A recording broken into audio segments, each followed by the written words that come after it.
भ्रष्टाचार से सब बर्बाद है, भ्रष्टाचार से सब बर्बाद है। क्या देश अब भी आजाद है?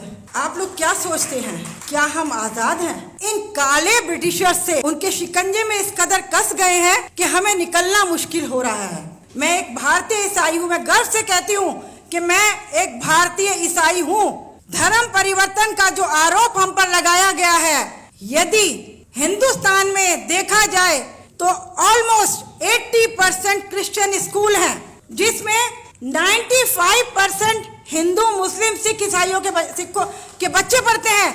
5% हम ईसाइयों के बच्चे पढ़ते हैं। बड़ा अफसोस हो रहा है आज मुझे इस लांछन को सुनते हुए कि काश हम धर्म परिवर्तन करते तो पूरा भारत ईसाई होता, पूरा भारत आज ईसाई होता। और आज ऐसे लोगों को ये लोग धर्म परिवर्तन के नाम से नवाज रहे हैं। बड़े अफसोस की बात है, हमारे ईसाई स्कूलों से ये सारे नेता लोग निकले हैं। हमारे ईसाई स्कूलों से पढ़ पढ़ के आज ये विदेशों में बड़ी बड़ी शिक्षाएं ले रहे हैं। विदेश किसके हैं?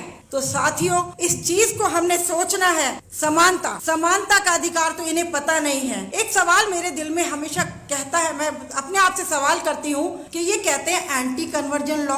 संविधान में आर्टिकल 25 हमें कहता है कि हम किसी भी धर्म को मान सकते हैं, हमें बिल्कुल अधिकार है, किसी भी धर्म को मानने का आजादी है पूरी। तो एंटी कन्वर्जन लॉ किस बात का है? दूसरी बात, ये कहते हैं कि हम धर्म परिवर्तन करते हैं, तो इस्कॉन टेम्पल वाले क्या धर्म परिवर्तन नहीं कर रहे? इस्कॉन टेम्पल में हजारों की संख्या में बाहर की महिलाएं पुरुष आते हैं, क्या वो धर्म परिवर्तन नहीं है? ये लोग कहते हैं गाय को सम्मान देते हैं, हम गाय को, नारी का बहुत सम्मान करते हैं।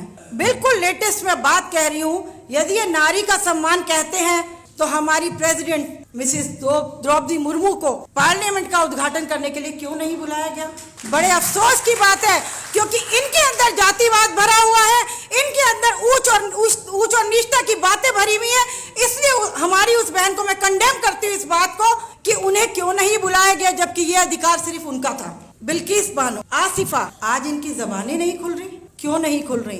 क्योंकि नारी का सम्मान कहते तो हैं, पर कहीं भी नारी का सम्मान नहीं है। किसी भी तरीके से आप देखें तो हर जगह नारी को अपमानित किया जा रहा है और गिराया जा रहा है। ये जो रेसलर बहने साक्षी मलिक, यदि ये नारी का सम्मान करते तो उनकी दुविधा को सुनते। आप ये देखिए किस तरीके का मौसम है। गोदी मीडिया के लिए मैं कहना चाहूंगी, यदि हम पाकिस्तान की बात करें तो हम उग्रवादी, हम पाकिस्तान की बात करें तो हम उग्रवादी।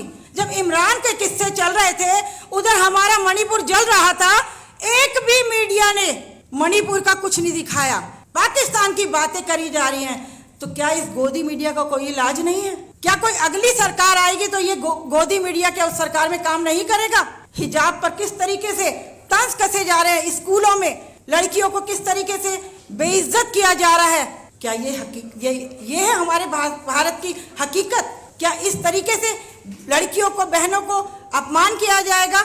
हमें कहते हैं कि हम धर्म परिवर्तन कहते हैं। मैं अभी लेटेस्ट आपको एक इंसिडेंट बता रही हूँ, ये भारत का कानून बता रही हूँ मैं आपको, कि अभी 1 महीना पहले एक प्रार्थना सभा चल रही थी गाजियाबाद में, खोड़ा कॉलोनी में।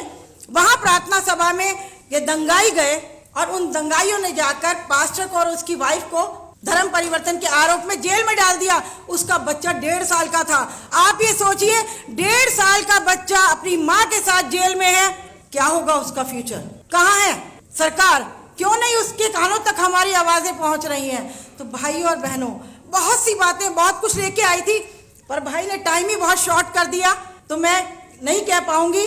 बस इतना जरूर कहूंगी, जो पहल आप लोगों ने की है, तो थोड़ा ये ध्यान रखिए, जिन पॉलिटिकल लीडर्स को आप बुलाते हैं, तो आज हमें एक ही चीज से बचना है, और वो चीज है कि एक पार्टी को छोड़ के जो बाकी पार्टियां हैं, उनमें जहां जहां जिसका स्वामित्व है, जहां जहां जिसका मतलब एक्टिव है सबसे ज्यादा, उन लोगों को हमें सपोर्ट करना है। किसी अदर पॉलिटिकल पार्टी को तंज नहीं कसने हैं, क्योंकि आज ये वक्त है, यदि आज हम नेक नहीं हुए और आज हमने इनको उखाड़ कर नहीं फेंका, तो आने वाला अगले साल आप जो कपड़ा भी पहनेंगे उस पर भी आपको टैक्स देना पड़ेगा।